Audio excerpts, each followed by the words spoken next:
오늘 함께 나눌 하나님의 말씀은 데살로니가후서 3장 6절에서 18절 말씀입니다. 데살로니가후서 3장 6절에서 18절 말씀입니다. 제가 봉독하겠습니다. 형제들아, 우리 주 예수 그리스도의 이름으로 너희를 명하노니 게으르게 행하고 우리에게서 받은 전통대로 행하지 아니하는 모든 형제에게서 떠나라. 어떻게 우리를 본받아야 할지를 너희가 스스로 아나니 우리가 너희 가운데서 무질서하게 행하지 아니하며 누구에게서든지 음식을 값없이 먹지 않고 오직 수고하고 애써 주야로 일함은 너희 아무에게도 폐를 끼치지 아니하게 하려 함이니 우리에게 권리가 없는 것이 아니오 오직 스스로 너희에게 본을 보여 우리를 본받게 하려 함이니라. 우리가 너희와 함께 있을 때에도 너희에게 명하기를 누구든지 일하기 싫어하거든 먹지도 말게 하라 하였더니 우리가 들은즉 너희 가운데 게으르게 행하여 도무지 일하지 아니하고 일을 만들기만 하는 자들이 있다 하니 이런 자들에게 우리가 명하고 주 예수 그리스도 안에서 권하기를 조용히 일하여 자기 양식을 먹으라 하노라. 형제들아, 너희는 선을 행하다가 낙심하지 말라. 누가 이 편지에 한 우리말을 순종하지 아니하거든 그 사람을 지목하여 사귀지 말고 그로 하여금 부끄럽게 하라. 그러나 원수와 같이 생각하지 말고 형제같이 권면하라. 평강에 주께서 친히 때마다 일마다 너희에게 평강을 주시고 주께서 너희 모든 사람과 함께 하시기를 원하노라. 나 바울은 친필로 문안하노니 이는 편지마다 표시로써 이렇게 쓰노라. 우리 주 예수 그리스도의 은혜가 너희 무리에게 있을지어다. 아멘. 제가 이 설교문을 읽고 있는데 옆에서 듣고 있던 남편이 이렇게 말하는 거예요. 거봐, 게으르지 말래잖아. 게으르지 말라고 말씀하시잖아. 이 얘기를 하는 거예요. 네, 저도 게으르지 않으려고 많이 노력하고 있습니다. 16세기 종교개혁자 마틴 루터는 내일 지구에 멸망이 온다 하더라도 나는 오늘 한 그루의 사과나무를 심겠다라고 말했습니다. 이것은 무슨 의미입니까? 바로 하나님께서 허락하신 시간을 하루하루 보람되고 알차게 열심히 살겠다는 의미가 아닙니까? 그런데 데살로니가 성도 가운데는 게으른 자들이 있었다라고 말씀합니다. 그래서 바울은 데살로니가 후서에서 마지막으로 한 명령이 게으르게 행하는 형제나 자매를 멀리 하라라는 것이었습니다. 당시 데살로니가 교회 성도들은 정기적으로 모여서 함께 식사를 했습니다. 제각기 삶의 현장에서 수고하고 땀 흘려 일한 후 각자 음식을 가져와서 함께 식사를 했습니다. 그런데 교인들 가운데 일을 하지 않는 사람들이 있었습니다. 그 이유는 두 가지입니다. 첫째는 임박한 종말론이었습니다. 그들은 이제 곧 종말이 오는데 일할 필요가 뭐가 있어? 라고 이야기하는 자들이었습니다. 이것은 허울 좋은 핑계일 뿐입니다. 두 번째 이유는 진짜 그들의 속내를 드러낸 것입니다. 그들은 일하기 싫은 것이었습니다. 그들은 일하지 않고 먹기만 하면서 공동체의 긍휼과 사랑을 악용했다는 것입니다.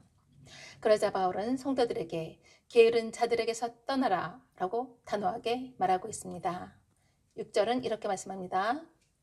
형제들아, 우리 주 예수 그리스도의 이름으로 너희를 명하노니 게으르게 행하고 우리에게서 받은 전통대로 행하지 아니하는 모든 형제에게서 떠나라.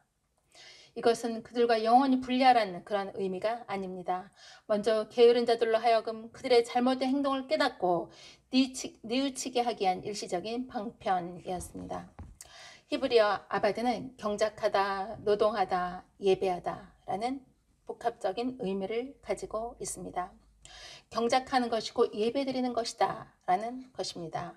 땀 흘려 수고하며 하나님의 영광을 위해서 일하는 것이 곧 예배라는 것입니다. 사도 바울이 데살로니가 교인들에게 기도와 믿음과 말씀과 같은 영적인 이야기를 하다가 갑자기 노동에 관한 이야기를 한 것은 왜 그렇습니까? 바로 영적인 것과 즉 예배드리는 것과 노동은 별개가 아니다라는 것을 주지시키기 위함입니다. 예배를 잘 드리는 성도는 세상에서도 일을 잘하는 일꾼입니다. 영적으로 질서가 잘 잡힌 성도는 일상의 삶 속에서도 질서를 잘 세워 나갑니다. 바울은 게으르게 행하는 자들을 훈계하고 꾸짖으며 그들에게 일터로 돌아가 수고하여 양식을 스스로 해결하라 라고 촉구합니다. 11절 12절은 이렇게 말씀합니다. 우리가 들은즉 너희 가운데 게으르게 행하여 도무지 일하지 아니하고 일을 만들기만 하는 자들이 있다 하니 이런 자들에게 우리가 명하고 주 예수 그리스도 안에서 권하기를 조용히 일하여 자기 양식을 먹으라 하노라. 아멘. 또한 사도 바울은 주님께서 데살로니가 교인들에게 때마다 일마다 평강을 주실 것이다 라고 말씀하고 있습니다. 16절은 이렇게 말씀합니다. 평강의 주께서 친히 때마다 일마다 너희에게 평강을 주시고 주께서 너희 모든 사람과 함께 하시기를 원하노라. 아멘. 네, 이것이 바로 가장 최고의 축복입니다.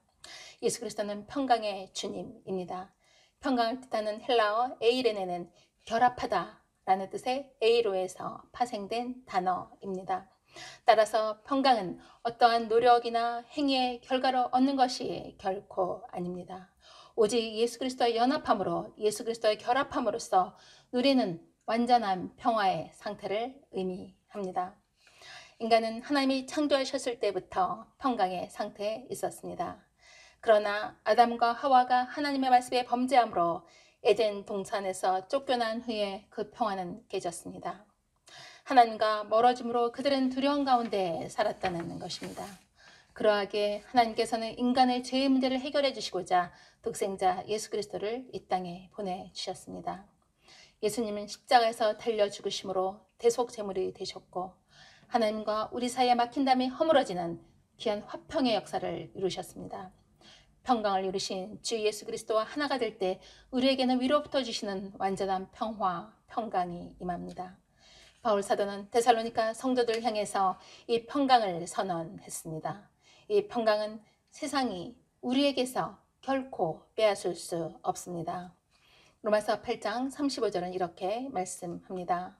누가 우리를 그리스도의 사랑에서 끊으리요 환난이나 공고나 박해나 기근이나 적신이나 위험이나 칼이랴. 어떤 상황도 우리를 예수 그리스도의 사랑에서 결코 끊을 수 없다는 것을 우리는 기억해야 합니다. 평강의 주님과 함께함으로 우리의 모든 삶에 평강이 넘치며 우리의 일상이 거룩한 삶으로 열매 맺어 나가기를 소망합니다. 이와 같은 삶으로 나아가는 삶의 예배자가 되시기를 소망합니다. 아멘. 기도하시겠습니다. 할렐루야. 저희들에게 에이렌의 평강을 선물로 주신 주님을 찬양합니다. 예수님께서 십자가에서 달려 죽으심으로 대속 제물이 되셨기에 하나님과 우리 사이에 막힌 담이 허물어지고 화목한 관계가 회복되게 하시니 감사합니다.